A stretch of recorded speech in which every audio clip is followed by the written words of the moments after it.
200 साल पहले एक ऐसा नाम था जिसे सुनकर पूरा महाद्वीप कांप उठता था। नेक्रोमेंसर अर्कामंड।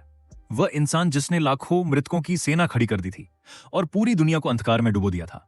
लेकिन उसकी मौत हो गई, या शायद सबको सिर्फ यही लगा था, क्योंकि जब उसने दोबारा अपनी आंखें खोली तो उसने खुद को अपने सबसे बड़े दुश्मन के घर में एक मासूम बच्चे के रूप में पाया। एक ऐसा लड़का जिसे पूरी दुनिया अभिशप्त समझती थी, लेकिन किसी को यह नहीं पता था कि उसके भीतर अब भी जिंदा था अंधकार का सम्राट। और अब जो भी उसके रास्ते में आएगा, या तो उसके सामने घुटने टेकेगा या फिर मौत को गले लगाएगा। तो तैयार हो जाइए, क्योंकि शुरू होने जा रही है क्लेन की वह कहानी, जहां एक पुनर्जन्म लिया हुआ नेक्रोमेंसर अपने दुश्मनों से नहीं बल्कि अपनी ही किस्मत से युद्ध लड़ने वाला है। इस व्यक्ति को विश्वास नहीं हो रहा था कि पवित्र तलवार उसके हृदय को भेद चुकी है, जबकि योद्धाओं को विश्वास था कि उन्होंने अंततः शैतान को हरा दिया है। उसका नाम नेक्रोमेंसर अर्कामंड था। उसे एहसास हुआ कि 10 वर्षों तक चला महान महाद्वीपीय युद्ध अंततः समाप्त हो गया है। यह एक संयुक्त अभियान था जिसमें शाही सेना ने अग्रिम पंक्ति का नेतृत्व किया, जबकि एक विशिष्ट बल ने पीछे से घुसपैठ की। अर्कामंड ने इस तरह की चाल का अनुमान लगाया था और रक्षात्मक पंक्तियां बनाई थी, लेकिन अंत में वो असफल रहा। सब कुछ एक व्यक्ति के कारण बदल गया था। उत्तरी शूरवीर संघ के नेता बार्केल राइनलैंड। उस व्यक्ति ने घोषणा की कि यह विजय केवल उसकी शक्ति से प्राप्त नहीं हुई है। अनगिनत लोगों ने इस क्षण तक पहुंचने के लिए रक्त बहाया, कष्ट सहा और सहन किया। उसने महाद्वीप की शांति के लिए अर्कामंड से आत्मसमर्पण करने का आग्रह किया। अर्कामंड चिल्लाया कि वे लोग खड़े होकर देखते रहे जबकि लाखों लोग प्लेग से मर गए और अब वे शांति की बात करने का साहस करते हैं। उसने उन्हें कुत्तों से भी बदतर कहा और कसम खाई कि वह अपने हाथों से महाद्वीप के हर शूरवीर और हर इंसान को मार डालेगा। योद्धा ये देखकर स्तब्ध रह गए कि ऐसी स्थिति में भी अर्कामंड अभी भी जादू टोना कर रहा था। योद्धा ने कहा कि अगर वे उसे अभी नहीं मार पाए तो स्थिति खतरनाक हो जाएगी। बार्केल ने घोषणा की कि प्लेग से 20 मिलियन लोग मारे गए थे। फिर भी अर्कामंड ने जादू टोने का इस्तेमाल करके उन्हें एक सेना में बदल दिया था। उसने जोर देकर कहा कि इसी कृत्य ने युद्ध की शुरुआत की चिंगारी का काम किया। अर्कामंड हंसा और तर्क दिया कि उन 20 मिलियन लोगों में बार्केल के अपने वतन के लोग भी जरूर रहे होंगे। उसने बार्केल पर बदला लेने के लिए सब कुछ करने का आरोप लगाया। नायक कुछ पल चुप रहा, फिर उसने अपनी तलवार उठाई। उसने कहा कि यह सब बच्चों के भविष्य के लिए किया गया था। अर्कामंड चुप हो गया। नायक की आंखों में भ्रष्टाचार स्पष्ट रूप से झलक रहा था। फिर भी उसी क्षण उसे एक धर्मात्मा योद्धा की अडिग दृष्टि भी दिखाई दी। अंततः अर्कामंड दोनों घुटनों के बल गिर पड़ा और स्वयं को बलिदान करने के लिए तैयार हो गया। हालांकि बार्केल ने पवित्र तलवार नीचे रख दी और उसकी जगह दूसरी तलवार निकाली। उसने अर्कामंड से पूछा कि क्या उसके पास कहने के लिए कुछ अंतिम शब्द है। अर्कामंड ने घोषणा की कि जादूगर आसानी से नहीं मरते। अगले ही क्षण उसका सिर धड़ से अलग होकर जमीन पर गिर गया। योद्धा अर्कामंड की पराजय का जश्न मनाने लगे। दृश्य बदल गया। 2 दासियां खुशी से मुस्कुरा रही थी जब उन्होंने एक युवा स्वामी को अपना मुंह हिलाने की कोशिश करते देखा। अर्कामंड को समझ नहीं आ रहा था कि वह कहाँ है। एक दासी ने उसे एक नए नाम क्लेन से पुकारा और उसे उसकी मां का चित्र दिखाते हुए उसे अपनी मां को पुकारने के लिए प्रोत्साहित किया। लड़के ने बोलने का प्रयास किया। दासियां उत्साहित हो गई, ये सोचकर कि वो इतनी कम उम्र में बोलने की कोशिश कर रहा है। हालांकि बच्चे ने अचानक अर्कामंड का जादुई मंत्र चिल्लाया और अपनी अमर सेना को बुलाया। नौकरानियां भयभीत हो गई और उन्हें विश्वास नहीं हो रहा था कि उन्होंने अभी अभी क्या सुना है। 15 साल बीत गए। नौकरानियां ये देखकर घबरा गई। वो सुंदर युवक, उनका दावा था कि वह देवताओं की रचना जैसा दिखता है। क्लेन एक आकर्षक किशोर बन चुका था। लोग उसकी सुंदरता की प्रशंसा करते थे और सोचते थे कि इस युवक ने ऐसा क्या खाया होगा कि वो इतना सुंदर हो गया है। क्लेन ने बस आह भरी। अचानक किसी ने उसके सिर पर पानी डाला और दुष्ट आत्मा को उसके शरीर से निकलने का आदेश दिया। उस व्यक्ति ने दावा किया कि क्लेन की आंखें कुछ क्षण पहले अर्कमंड जैसी थी और इसी कारण कई दासियां मोहित हो चुकी थी। उसने जोर देकर कहा कि शुद्धिकरण ठीक समय पर सफल हुआ। क्लेन ने पूछा कि क्या वो व्यक्ति पागल हो गया है और क्या वो वर्षों से अर्थहीन शुद्धिकरण अनुष्ठान करते करते कभी नहीं थकता। उस व्यक्ति ने मानने से इनकार कर दिया। उसने समझाया कि अर्कमंड की आत्मा क्लेन के शरीर में निवास करती है और इसलिए दुष्ट आत्मा को निरंतर शुद्धिकरण की आवश्यकता होती है। क्लेन ने तुरंत इस आरोप से इनकार कर दिया, लेकिन उस व्यक्ति ने उस पर फिर से पवित्र जल छिड़क दिया। क्लेन ने उसे पागल कहा और बार बार ये कहते हुए दूर चला गया कि वह क्लेन है। फिर उस व्यक्ति ने 2 अन्य लोगों को उसका पीछा करने का आदेश दिया और उन्हें नग्न स्नान तैयार करने के लिए कहा। अपनी गुस्ताखी की सजा क्लेन ने कभी कल्पना भी नहीं की थी कि जीवन ऐसा हो जाएगा। पिछले जन्म में सिर कटते ही उसकी मृत्यु निश्चित थी। फिर भी जब उसने दोबारा आंखें खोली तो उसने खुद को एक शिशु के शरीर में पाया। स्थिति और भी बदतर हो गई क्योंकि उसके पहले शब्द अर्कमोन का जादू टोना मंत्र थे। उस गलती के कारण सभी उसे राक्षस समझने लगे और जब वह 3 साल का हुआ तो उसे एक मठ में बंद कर दिया गया। वहां उसकी मुलाकात एक ऐसे व्यक्ति से हुई जिसने खुद को पवित्र संप्रदाय का पुजारी बताया। उसका नाम गैरिसन वियरमैन था। उस दिन से क्लेन का शुद्धिकरण शुरू हुआ। 24 घंटे तक उसके चारों ओर प्रार्थनाएं की गई। फिर उसे शुद्ध करने के लिए लहसुन से स्नान कराया गया। ये अनुष्ठान अंतहीन रूप से चलते रहे। इसके बाद अग्नि से शुद्धिकरण किया गया। क्लेन ने शुद्धिकरण अनुष्ठानों के नाम पर हर तरह की पीड़ा और यातना सहन की। 5 साल बीत गए और अब क्लेन फर्श पर एक छोटी सी उत्सव टोपी पहने बैठा था। हालांकि उनके चेहरे पर खुशी का कोई भाव नहीं था, फिर भी उनके बगल में उनकी निजी नौकरानी आरोन खड़ी थी, जो पूरी श्रद्धा से प्रार्थना कर रही थी कि युवा स्वामी एक दिन अपने कर्तव्य का पालन करेंगे। राइनलैंड्स परिवार से संबंधित वीरों की गौरवशाली वंश परंपरा। ये शब्द सुनकर क्लेन और चिढ़ गया। उसने टोपी अपने सिर से उतारकर फेंक दी। आरोन तुरंत निराश हो गया और धीरे से कहा कि टोपी हाथ से बुनी गई थी। यह सुनकर क्लेन के चेहरे पर पछतावा झलकने लगा और वो उसे उठाने के लिए आगे बढ़ा। दुर्भाग्य से आरोन ने लापरवाही से खुलासा किया कि वास्तव में इसे पुजारी गैरिसन ने बनाया था। क्लेन वहीं जम गया। ठीक उसी क्षण गैरिसन वियरमैन प्रकट हुए। पुजारी ने युवा स्वामी क्लेन का प्रसन्नतापूर्वक अभिवादन किया और गर्व से बताया कि उन्हें कितनी खुशी है कि लड़के ने वो टोपी पहनी है जिसे उन्होंने खुद बड़ी मेहनत से बुना था। क्लेन मुस्कुराया, फिर उसे फाड़ दिया। उसने शांत भाव से घोषणा की कि वह ऐसी चीज फिर कभी नहीं पहनेगा। गैरिसन ने तुरंत चिल्लाकर कहा कि आर्चमैन की आत्मा एक बार फिर जागृत हो गई है। कुछ देर बाद एक और व्यक्ति आया। वह डंकेल था, रेड चैरियट नाइट ऑर्डर का कप्तान। कप्तान ने लापरवाही से पूछा कि क्या आज का शुद्धिकरण पूरा हो गया है। उन्होंने क्लेन के आर्ची की होने के पुराने अफवाह का जिक्र किया और बताया कि पवित्र संघ ने 10 साल से अधिक समय तक इसकी जांच की लेकिन कुछ भी नहीं मिला। असामान्य हैरानी की बात है कि गैरिसन तुरंत डंकेल से सहमत हो गया। युवा स्वामी को एक दर्दनाक बात का एहसास हुआ।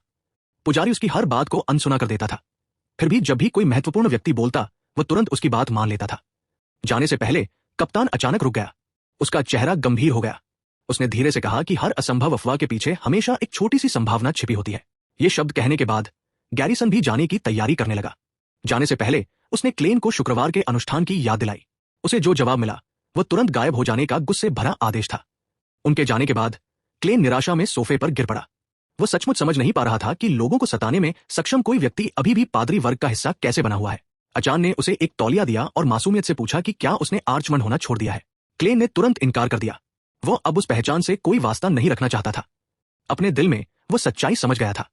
इसे स्वीकार करने से गैरिसन को उसे प्रताड़ित करने के और भी कारण मिल जाते। अपने पुनर्जन्म के बाद से उस बचपन की अफवाह के कारण उसके जीवन पर नजर रखी जा रही थी। घर लौटने के बाद भी पुजारी उसके साथ किसी बुरे सपने की तरह जुड़ा रहा। अचान ने गैरिसन का बचाव किया और कहा कि शायद उसके पास इसके कारण होंगे। जल्द ही उसकी जिज्ञासा कहीं और मुड़ गई। उसने पूछा कि निष्पादक क्या होता है और क्या पवित्र संघ में ऐसे व्यक्ति का उच्च पद होता है। डंकेल ने उत्तर दिया, निष्पादक एक उपाधि थी जो केवल संघ के सबसे शक्तिशाली व्यक्तियों के लिए आरक्षित थी। बहुत कम लोग उन्हें चुनौती दे सकते थे। राइनलैंड परिवार में भी केवल ड्यूक ही उनके समकक्ष थे। परिवार की शक्ति के बारे में सुनकर अचान उत्साहित हो गई और उसने और प्रश्न पूछे। क्लेन ने अचानक बुल की बात काट दी और पूछा कि वास्तव में सबसे शक्तिशाली ड्यूक कौन था। कप्तान ने उत्तर दिया कि 7वां ड्यूक उल्लेखनीय था, लेकिन पहला ड्यूक बेजोड़ था। क्लेन तुरंत सहमत हो गया। पहली बार उसका चेहरा पूरी तरह गंभीर हो गया। उसने दृढ़ता से दोहराया कि पहला ड्यूक बाकी सभी से ऊपर था। डंकेल चुप हो गया। अचान मुस्कुराई और बताया कि क्लेन हमेशा पहले ड्यूक के चित्र को देखता रहता है, लेकिन उसकी निगाहों में कभी प्रशंसा नहीं झलकती। कप्तान ने धीरे से कहा कि परिवार की स्थापना को लगभग 200 वर्ष बीत चुके हैं। क्लेन ने चित्रों की ओर देखा। हॉल के उस पार टंगी तस्वीर। 200 साल। वह अब भी इसे स्वीकार करने के लिए संघर्ष कर रहा था। पूर्व जादूगर आर्चमंड का सचमुच पुनर्जन्म हो चुका था। ड्यूकों के चित्र 7वें से लेकर दूसरे तक फैले हुए थे। फिर अंतिम चित्र आया, पहले ड्यूक बर्केल राइनलैंड का, वो व्यक्ति जिसने उसे हराया था। आर्चमंड अपने सबसे बड़े शत्रु के वंशज के रूप में लौटा था। उसे बर्केल का नाम लेना याद था। उसे याद था कि उस योद्धा ने कहा था कि वह केवल बच्चों के भविष्य के लिए लड़ता है। अचानक क्लेन अपने बिस्तर पर जाग उठा। वो सांस लेते हुए सीधा बैठ गया। यह केवल एक सपना था, फिर भी यादें मिटने से इनकार कर रही थी। आर्चमंड ने एक बार क्रोध में आकर महाद्वीप को लगभग नष्ट कर दिया था। बर्केल राइनलैंड ने उस पागलपन का अंत किया था। फिर 2 शताब्दियां बीत गई और भाग्य ने उसे उसी वंश में ला खड़ा किया। अब भी वह अपने सफेद बालों से अभ्यस्त नहीं हो पा रहा था। उसी क्षण कमरे के बाहर एक परिचित आकृति दिखाई दी। गैरिसन। पुजारी मुस्कुराया और दावा किया कि उसने क्लेन को नींद में बोलते हुए सुना था। संदेह भरी निगाहों से उसने पूछा कि क्या युवा स्वामी अपने उन दिनों के बारे में सपने देख रहा था जब वो एक खूंखार जादूगर था। क्लेन ने सब कुछ नकार दिया और जोर देकर कहा कि वो बस थका हुआ था। दुर्भाग्य से आइचोन ने अचानक उसे पीछे से गले लगा लिया। मेड ने उत्तेजित होकर घोषणा की कि उसने सब कुछ सुन लिया है। उसने महाद्वीप को नष्ट करने के बारे में उसकी नींद में कही गई बातों को भी दोहरा लिया। क्लेन लगभग दहशत से मर ही गया। इससे पहले कि आपदा और बढ़ जाती, मुख्य बटलर वीरमन आ गया। उसने घोषणा की कि तलवारबाजी का प्रदर्शन जल्द ही शुरू होगा। उसके पीछे गैरिसन के चारों ओर एक अंधकारमय वातावरण छा गया। पुजारी ने शांत भाव से निर्णय लिया कि भविष्य में शुद्धिकरण सत्र अब 2 गुनी बार होंगे।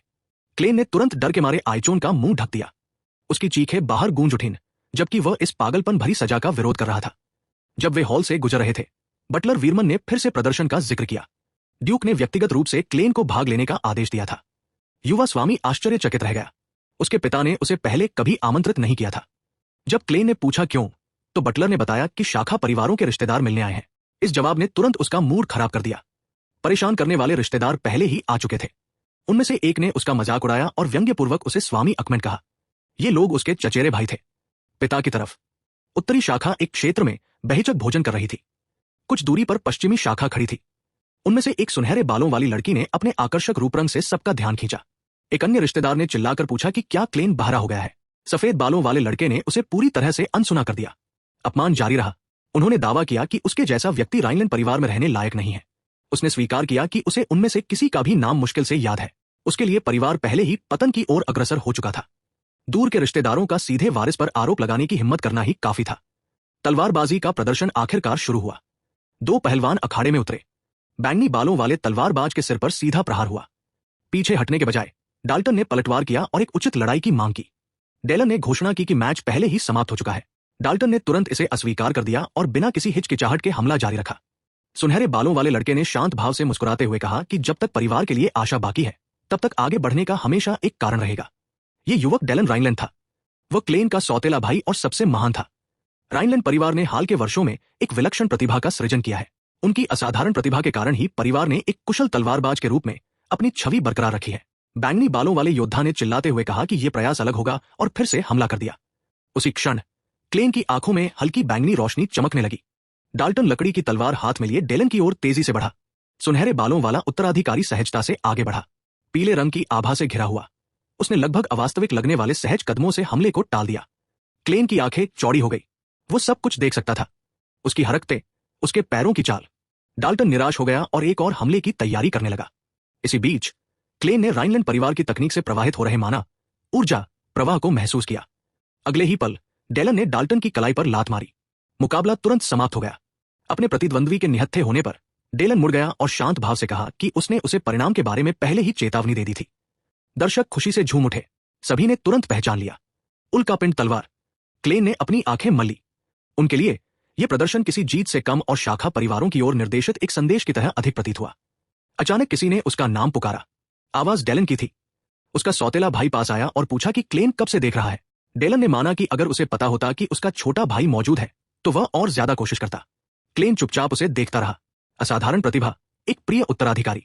उसने सोचा कि रिश्तेदार क्यों आए हैं और उसे शक हुआ कि वे शायद फिर से मदद मांग रहे हैं। इससे पहले कि वह और कुछ सोच पाता, एक और व्यक्ति आ गया। हेंकेल राइनलैंड, 7वें ड्यूक, दोनों बेटों के पिता। डेलन तुरंत उनके पास गया। क्लेन वहीं खड़ा रहा और चुपचाप उस व्यक्ति को देखता रहा जिसने उस परिवार का नेतृत्व किया जिसमें उसका पुनर्जन्म हुआ था। हेंकेल ने गर्व से डेलन की प्रशंसा की। ड्यूक का मानना था कि उनके बेटे ने उस मुकाम तक पहुंचने के लिए कड़ी मेहनत की है। उनके लिए डेलन शायद मुख्य परिवार का अंतिम गौरव था। डंकेल ने भी युवा उत्तराधिकारी की असाधारण क्षमता पर टिप्पणी की। डेलन ने विनम्रता से उत्तर दिया कि उसे अभी बहुत कुछ सीखना है।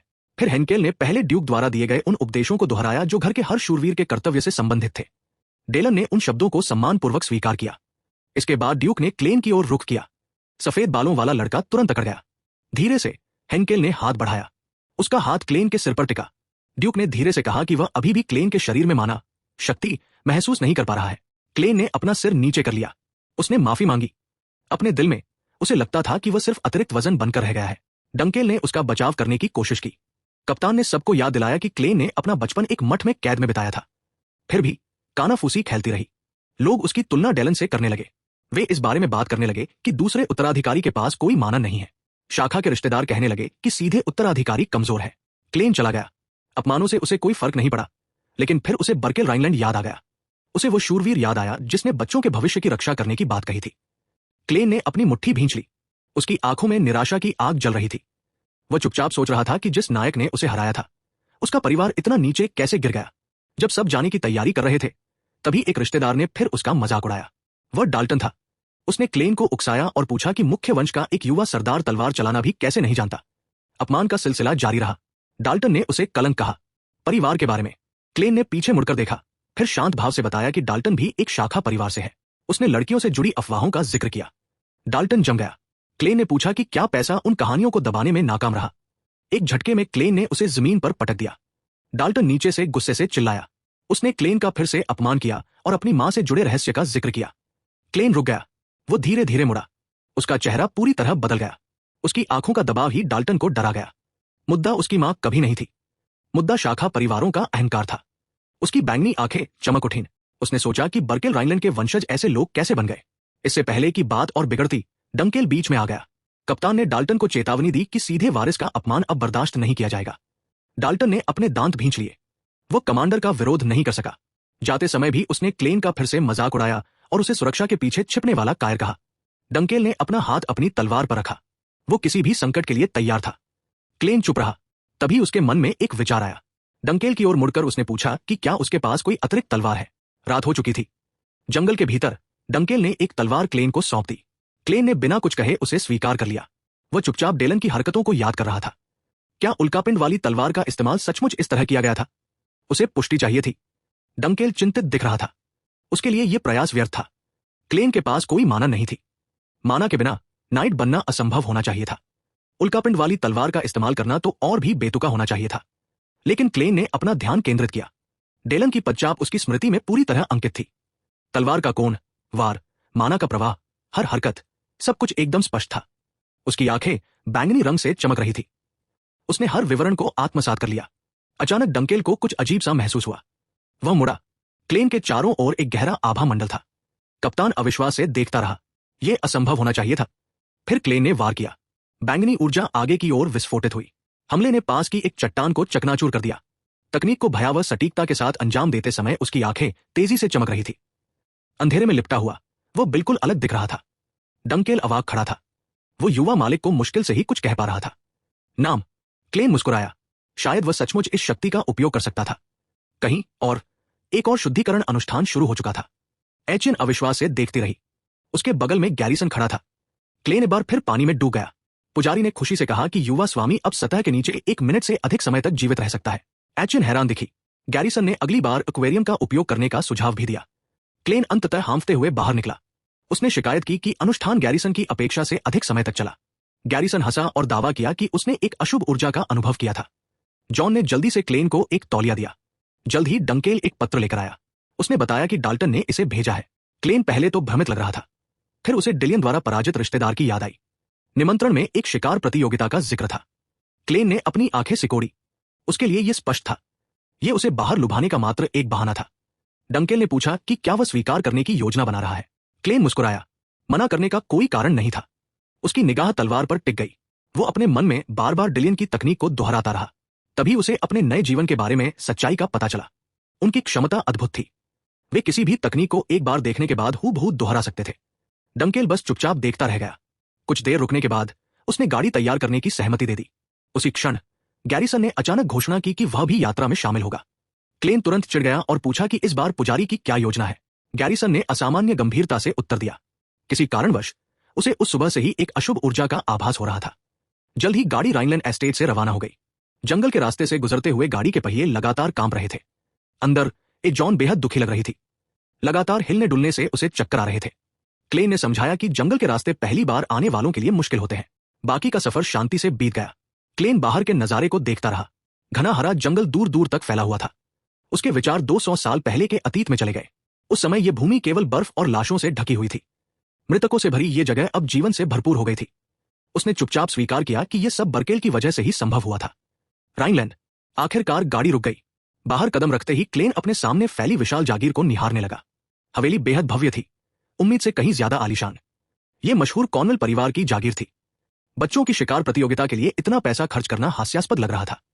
अचानक एक आवाज ने उसे पुकारा। डाल्टन कई शिकारी कुत्तों को साथ लेकर पास आया। उसने गर्व से पूछा कि क्लेन किस चीज को घूर रहा है।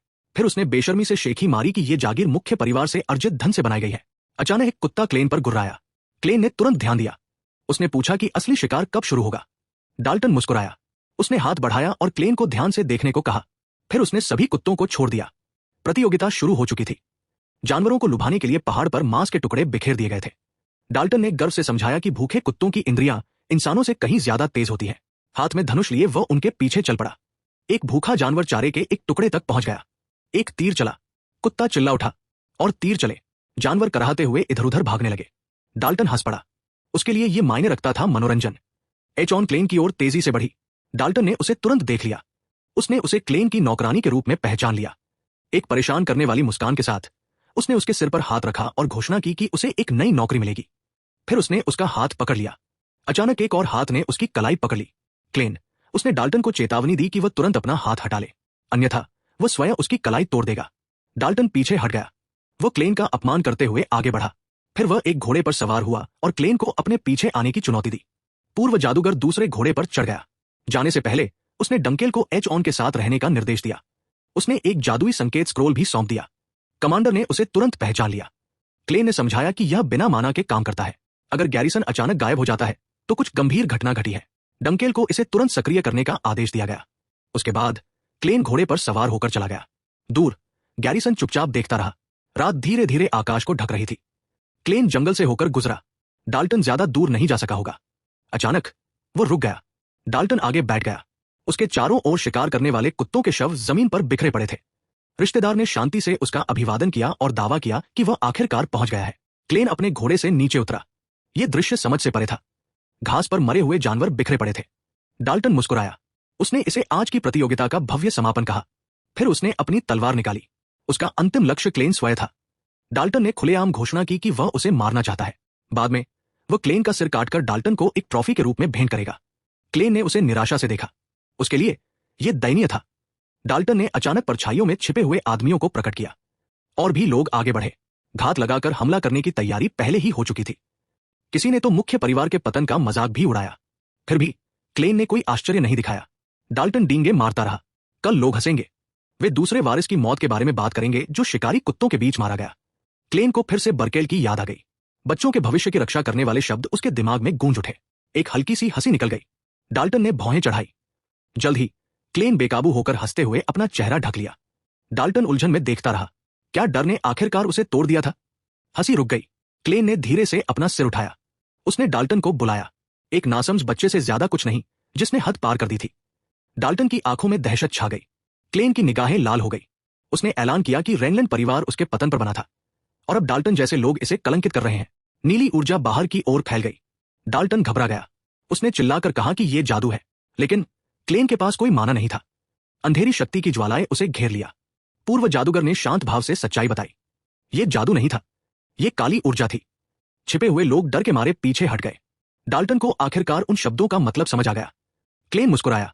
समय के नीचे सो रही प्राचीन आत्माओं ने उसकी पुकार का जवाब दिया। उसका शरीर हवा में उठ गया। उसने मृतकों को जागने का आदेश दिया। योद्धा एक के बाद एक प्रकट हुए। जंगल मरे हुए सैनिकों से भर गया जो अपने स्वामी के आदेश का इंतजार कर रहे थे। जादूगर लौट आया था। डाल्टन चिल्लाया कि यह सब असंभव है। उसका चेहरा पीला पड़ गया और उसने मरे हुए सैनिकों की सेना को घूरते हुए आर्चीमुंडे का नाम पुकारा। क्लेन ने सीधे आगे की ओर इशारा किया और हर सैनिक को आदेश दिया कि वे दुश्मनों को बेरहमी से खत्म कर दें। भीतर ही भीतर एक पुरानी भावना उसके मन में फिर से जाग उठी। उसे कभी लगता था कि वह इसे पूरी तरह से भूल चुका है। उन वर्षों में उसकी आखिरी लड़ाई के बाद 200 अकेले साल बीत चुके थे। अंधकार, हड्डियों और सन्नाटे के बीच अनगिनत समय बीता था। फिर भी अब भी वो उन्हें सुन सकता था। मृतकों की आवाजें अब भी उसे पुकार रही थी। गिरे हुए योद्धा धैर्यपूर्वक अपने स्वामी के लौटने की प्रतीक्षा कर रहे थे। वह गूंज केवल वही समझ सकता था। जंगल में वापस आकर डाल्टन हताशा में अर्कमैन का नाम चिल्लाता रहा। क्लेन मुस्कुराया और शांति से स्वीकार किया कि बहुत समय पहले लोग सचमुच उसे इसी नाम से पुकारते थे। डाल्टन के आदमी जम गए। वे हमेशा से मानते थे कि अर्कमैन इतिहास की एक किंवदंती मात्र था। एक भाड़े के सैनिक ने कंकाल योद्धाओं को घूरते हुए पूछा कि यह राक्षस क्या है। जलती हुई लाल आंखों वाले एक कंकाल ने भयानक दहाड़ के साथ उत्तर दिया। सन्नाटा बस एक पल के लिए रहा, फिर हंसी फूट पड़ी। भाड़े के सैनिकों ने मरे हुओं का मजाक उड़ाया। उन्होंने उन्हें हड्डियों का ढेर और बेकार कचरा कहा। क्लेन सचमुच नाराज लग रहा था। डाल्टन ने गर्व से दावा किया कि उसने पहले सैकड़ों कंकालों को नष्ट कर दिया था। एक आदमी ने तो खोपड़ी को स्मृति चिन्ह के रूप में घर ले जाने का मजाक भी किया। डाल्टन ने हाथ उठाकर सबको आदेश दिया कि उनके रास्ते में रुकावट डाल रहे जीवों को हटा दे। तीरंदाज आगे बढ़े। आगे बढ़ते हुए धनुषों से क्लेन और उसकी सेना पर सीधा निशाना साधा गया। आदेश दिया गया और अनगिनत तीर आकाश में उड़ने लगे। डाल्टन मुस्कुराया, जीत की कल्पना करते हुए। उसका चेहरा तुरंत जम गया। तीर क्लेन तक नहीं पहुंचे। ढाल लिए कंकालों ने अपने स्वामी के चारों ओर एक दीवार बना ली थी। क्लेन संतुष्ट मुस्कान के साथ देख रहा था। 200 वर्षों ने सचमुच दुनिया बदल दी थी। अब कोई भी उसके सैनिकों को नहीं पहचानता था। दुश्मन स्तब्ध थे क्योंकि पहले ऐसी ढालें नहीं थी। क्लेन ने शांत भाव से समझाया कि केवल साधारण कंकाल ही इस तरह लड़ते हैं। उसकी सेना पूरी तरह से अलग थी। डाल्टन के मुंह से शब्द नहीं निकले। क्लेन ने फिर से अपना हाथ उठाया। पहली टुकड़ी ने रक्षात्मक गठन छोड़ दिया। एक क्षण के लिए उसे बर्केल रिमलैंड याद आया। उस योद्धा द्वारा संरक्षित भविष्य का इन जैसे लोगों ने अपमान किया था। वह उन्हें स्वयं कुचल देगा। आदेश आया, हमला करो। कंकाल योद्धा भयानक गति से आगे बढ़े। डाल्टन लगभग चीख पड़ा। कंकाल कब से जीवित सैनिकों की तरह चलने लगे। मरे हुए लोग भयानक चीखें निकालते हुए हवा में उछल पड़े। डाल्टन ने सबको घबराने की मनाही कर दी क्योंकि वे दिखने में सामान्य कंकाल थे। एक पल बाद ही एक भाड़े के सैनिक को प्रतिक्रिया करने से पहले ही मार गिराया गया। चारों ओर अफरा तफरी मच गई। मरे हुए लोग युद्ध क्षेत्र में फैल गए। डाल्टन ने सबको अपनी जगह पर डटे रहने का आदेश दिया, लेकिन क्लेन ने पहले से ही एक और आदेश तैयार कर रखा था। ऊपर कुछ हलचल दिखाई दी। कंकाल तीरंदाज पेड़ों से निकले। भाड़े के सैनिकों ने भय से ऊपर देखा। तीरों की एक और बौछार हुई। भागने की कोशिश कर रहे लोगों को भागने से पहले ही तीरों से छलनी कर दिया गया। हर जगह लाशें गिर पड़ी और अंधेरे में चीखें गूंज उठीं। इस अफरा तफरी के बीच एक कंकाल ने सीधा हमला कर दिया। डाल्टन चिल्लाया कि ये सब समझ से परे है। ये राक्षस उन कंकालों से बिल्कुल अलग थे जिन्हें वह जानता था। उसने सबको दूर से लड़ने का बजाय आमने सामने की लड़ाई में उतरने का आदेश दिया। किसी ने नहीं सुना। डर पहले ही जीत चुका था। अचानक एक कंकाल ने उसे पीछे से पकड़ लिया और अपनी तलवार से वार किया। कंकाल का सिर पल भर में धड़ से अलग हो गया। डाल्टन हंसा। वह जानता था, सिर को नष्ट करो और जीत पक्की। फिर बिना सिर वाले शरीर ने उसे लात मारकर दूर फेंक दिया। वो पूरी तरह से भ्रमित होकर जमीन पर गिर पड़ा। क्लेन मुस्कुराया और उसे एक बार फिर याद दिलाया कि ये साधारण नहीं थे। कंकाल। मरे हुओं ने शांति से अपना सिर उठाया और वापस रख दिया। क्लेन ने आखिरकार खुलासा किया कि उसने एक समय महाद्वीप पर विजय क्यों प्राप्त की थी। कंकाल को स्वयं को पुनः स्थापित करते देख डाल्टन भय से देखता रहा। क्लेन के ये समझाने पर कि अंधकारमय ऊर्जा से भरी आत्माएं आसानी से नहीं गिरती, प्राणी फिर से दहाड़ा। एक भाड़े का सैनिक पूरी तरह से अपना आपा खो बैठा। चाहे कुछ भी हो जाए, राक्षस आगे बढ़ना बंद नहीं करेंगे। क्लेन चुपचाप युद्ध क्षेत्र का अवलोकन कर रहा था। 11 सैनिक, यही उसकी वर्तमान सीमा थी। उसका शिशु शरीर अभी भी उसे बहुत सीमित कर रहा था, फिर भी यह पर्याप्त था। वो मुस्कुराते हुए आगे बढ़ा और पूछा कि क्या वे अभी भी लड़ना चाहते हैं। युद्ध क्षेत्र से दूर हवेली के शांत आकाश के नीचे एक आलीशान फव्वारे के पास हंसी गूंज रही थी। पुजारी गैरिसन आरोन के बगल में बैठे हुए उन दिनों की कहानियां सुना रहे थे जब क्लेन मठ के अंदर एकांत में रहता था। छोटी नौकरानी चमकती आंखों से सुन रही थी, हर हास्यास्पद दृश्य की कल्पना कर रही थी, जबकि घावों से ग्रसित पुजारी शांति से उसकी प्रतिक्रियाओं को देख रहे थे। गैरिसन ने देखा कि वह क्लेन की कितनी परवाह करती है। आर्टेम ने तुरंत उत्साह से इसकी पुष्टि की। उसके गाल खुशी से भरे हुए थे। नाश्ता करते हुए वो गर्व से अपने गुरु की सारी खूबियां गिना रही थी। जंगल के गहरे अंदर क्लेन ने लापरवाही से दुश्मनों को नरसंहार के दौरान चिल्लाना बंद करने को कहा। इस बीच कंकाल योद्धा बिना दया के भाड़े के सैनिकों को काट रहे थे। उसने खुशी से बताया कि कैसे क्लेन हमेशा उसके साथ कुकीज बांटता था, जबकि युद्ध के मैदान में दुश्मन के शव गिरते जा रहे थे। अचानक के लिए वो दुनिया का सबसे दयालु व्यक्ति था। फिर भी जंगल में क्लेन का चेहरा ठंडा रहा। युद्ध के बाद खून और धूल फैली हुई थी, जबकि एक और दुश्मन काली तलवारों के नीचे गिर गया। डाल्टन ने अपने आदमियों को एक के बाद एक गिरते हुए देखकर दहशत में देखा। उसने हताशा में अपना बचाव किया, लेकिन तभी एक क्षतिग्रस्त कंकाल उसकी आंखों के सामने धीरे धीरे ठीक हो गया। डाल्टन ने राक्षसों को कोसा। अगर वे ठीक होना बंद नहीं करेंगे तो जवाब स्पष्ट था। वो गिरे हुए सैनिकों और टूटे हुए शरीरों को अनदेखा करते हुए युद्ध के मैदान में दौड़ पड़ा। क्लेन का नाम चिल्लाते हुए वो अपनी तलवार ऊंची करके आगे बढ़ा। डाल्टन ने घोषणा की कि खेल यही समाप्त होता है, क्योंकि जब उनके गुरु गिरते हैं तो बुलावे गायब हो जाते हैं। तलवार नीचे आई। क्लेन हिला नहीं। उसकी आंखें बैंगनी रंग से चमक रही थी। उसने सब कुछ देखा, कोण, गति, समय। जैसे ही उसने अपनी तलवार को और कसकर पकड़ा, उसके चारों ओर ऊर्जा का प्रवाह होने लगा। तभी उसे डेलन राइनलैंड की याद आई। उसके सौतेले भाई की छवि उसके मन में उभर आई। क्लेन ने हर हरकत की हूबहू नकल की। डाल्टन का चेहरा भावहीन हो गया। राइनलैंड वंश की तकनीक, उल्का तलवार वार ने अविश्वसनीय सटीकता के साथ हवा को चीर दिया। डाल्टन ने तुरंत प्रभाव महसूस किया। वह पीछे की ओर लड़खड़ा गया। यह समझ नहीं पा रहा था कि बिना माना शक्ति के कोई इतना शक्तिशाली कैसे हो गया। क्लेन ने ठंडी निगाहों से उसे देखा। उसने चुपचाप डाल्टन को चेतावनी दी कि असली सजा तो अभी शुरू हुई है। घने जंगल में भारी सांसों की आवाज गूंज उठी। अपने गिरे हुए चचेरे भाई को देखकर क्लेन ने स्वीकार किया कि वास्तव में शक्तिहीन गुरु की मृत्यु हो गई थी। स्वयं आर्कॉन भी बहुत पहले इसी कमजोरी के कारण गिर गया था। उसके हाथ के चारों ओर नीली ऊर्जा एकत्रित हो गई। उसने भाग्य के बारे में सोचा। कितना विडंबनापूर्ण था। उसके सबसे बड़े शत्रु के वंश ने उसकी रक्षा की थी। बर्केल राइनलैंड के वंशजों की शक्ति ने पुनर्जन्म के बाद उसे और मजबूत बना दिया था।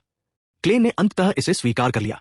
अब जब वह इस परिवार का सदस्य बन चुका था, तो वह इसके भीतर फैले भ्रष्टाचार को नजरअंदाज नहीं कर सकता था। डाल्टन ऐसा नहीं कर सकता था। उन शब्दों में से एक भी शब्द समझ में नहीं आया। अगले ही पल अंधेरा उसे निकल गया। उसका शरीर गिर पड़ा। क्लेन चुपचाप नीचे देखता रहा और बर्केल को इंतजार करने को कहा। उसने वादा किया कि वह इस टूटे हुए घर को अपने हाथों से फिर से बनाएगा। अचानक डाल्टन ने अपनी आंखें खोली। उसके चारों ओर सब कुछ काला था। लोहे की जंजीरों से उसके हाथ पैर बंधे हुए थे। वो एक अजीब सी सजा देने वाली कुर्सी पर बंधा बैठा था। तुरंत ही दहशत फैल गई। एक परछाई आगे बढ़ी। उस आकृति ने घोषणा की कि गद्दार आखिरकार जाग गया है।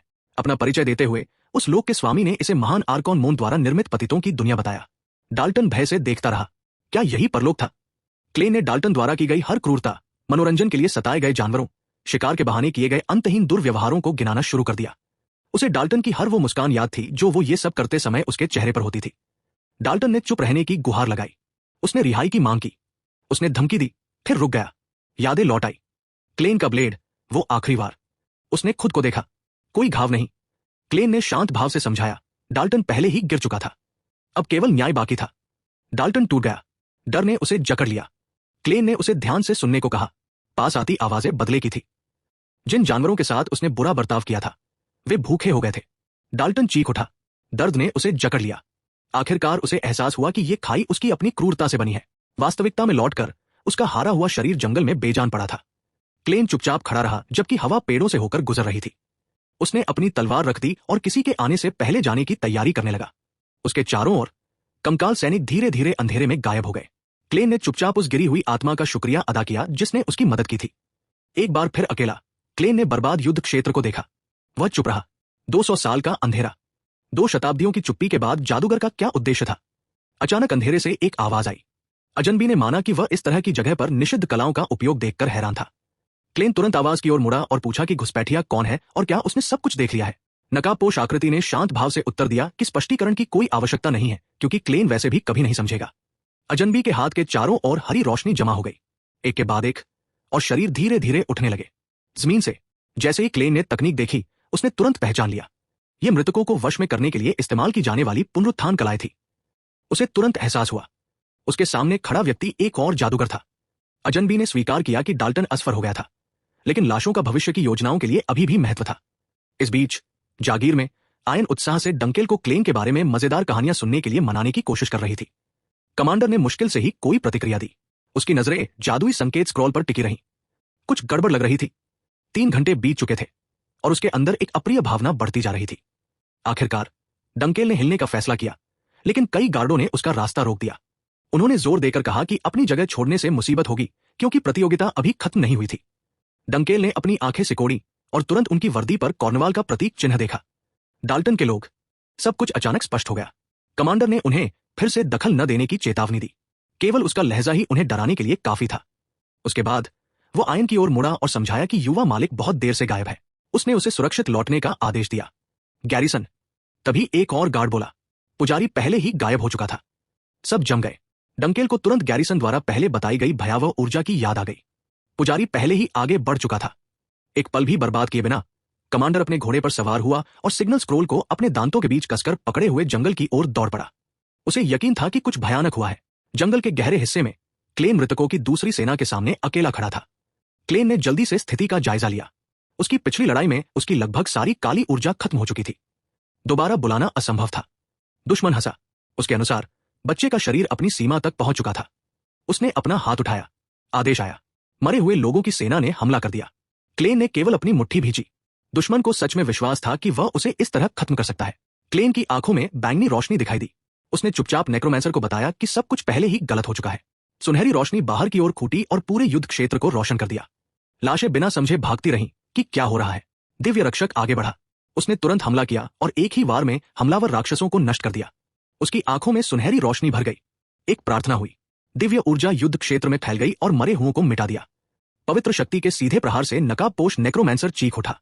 वो समझ नहीं पा रहा था कि किस राक्षस के पास इतनी शक्ति है। सब कुछ देखते हुए क्लेन तुरंत समझ गया कि कौन आया है। दुनिया की सबसे बड़ी युद्ध शक्ति। नवागंतुक ने क्लेन को शांत भाव से कहा कि वह आराम करे क्योंकि वह आ चुका है। गैरिसन वियरमैन ने अपना परिचय दिया। पुजारी ने घोषणा की कि युवा स्वामी की रक्षा करना अब उसकी जिम्मेदारी है। क्लेन को अपने जैसे लोगों के पीछे की सच्चाई याद आ गई। पवित्र संगठन में केवल 3 जीवित हथियार मौजूद थे। वे महान पोप की परम इच्छा का पालन करते थे और केवल उन्हीं के पास संत द्वारा छोड़े गए पवित्र अवशेषों को धारण करने का अधिकार था। ये खजाने हर जगह पवित्र शस्त्रों के रूप में जाने जाते थे। प्रत्येक धारक के पास पूरे किले को नष्ट करने की पर्याप्त शक्ति थी। शत्रु नेक्रोमैंसर जम गया। भय ने उसे पूरी तरह जकड़ लिया। उसने उस राक्षस का नाम फिर से पूछा। उसने अपना परिचय सर्वोच्च के रूप में दिया। चर्च के जल्लाद ने शांत भाव से घोषणा की कि शत्रु का अंत आ गया है। उसके चारों ओर एक बार फिर पवित्र प्रकाश फैल गया। उसने पापियों को प्रार्थना करने और क्षमा मांगने का आदेश दिया, फिर सीधे युद्ध में कूद पड़ा। हर वार से लाशें चूर चूर हो गई। जबकि पुजारी ने उनके पापों को धोने का वादा किया। एक विशाल आघात तरंग युद्ध क्षेत्र में फैल गई और एक ही झटके में मरे हुओं के समूह गायब हो गए। अपनी चमकती हुई पुस्तक को पकड़े हुए गैरिसन ने घोषणा की कि यह दया है। शत्रु जादूगर कांप उठा। उसे विश्वास नहीं हो रहा था कि गैरिसन जैसे स्तर का कोई व्यक्ति यहां प्रकट हुआ है। उसकी असीम शक्ति ने उसकी पूरी सेना को बिना किसी प्रयास के नष्ट कर दिया। अंततः दहशत हावी हो गई। अंधकार का जादूगर मुड़ा और भाग गया। उसने अपने भाग्य को कोसा और स्थिति को अन्यायपूर्ण बताया। गैरिसन वियरमैन जैसे व्यक्ति का सामना करना कोई लड़ाई नहीं थी, ये एक आपदा थी। अचानक गैरिसन उसके पीछे प्रकट हुआ। पुजारी ने एक हाथ से उसका सिर पकड़ लिया और शांत भाव से पूछा कि वो वास्तव में कहां जा रहा है। गैरिसन ने अपनी पकड़ और कस दी। दर्द तुरंत भड़क उठा और जादूगर चीखते हुए खुद को छुड़ाने की कोशिश करने लगा। उन्होंने शांत भाव से समझाया कि प्रार्थना सत्र अभी समाप्त नहीं हुआ है और पापी से कहा कि वह इसे प्राप्त करने के लिए आभारी रहे। जैसे ही पुजारी के चारों ओर पवित्र शक्ति एकत्रित हुई, शत्रु फिर से चिल्ला उठा।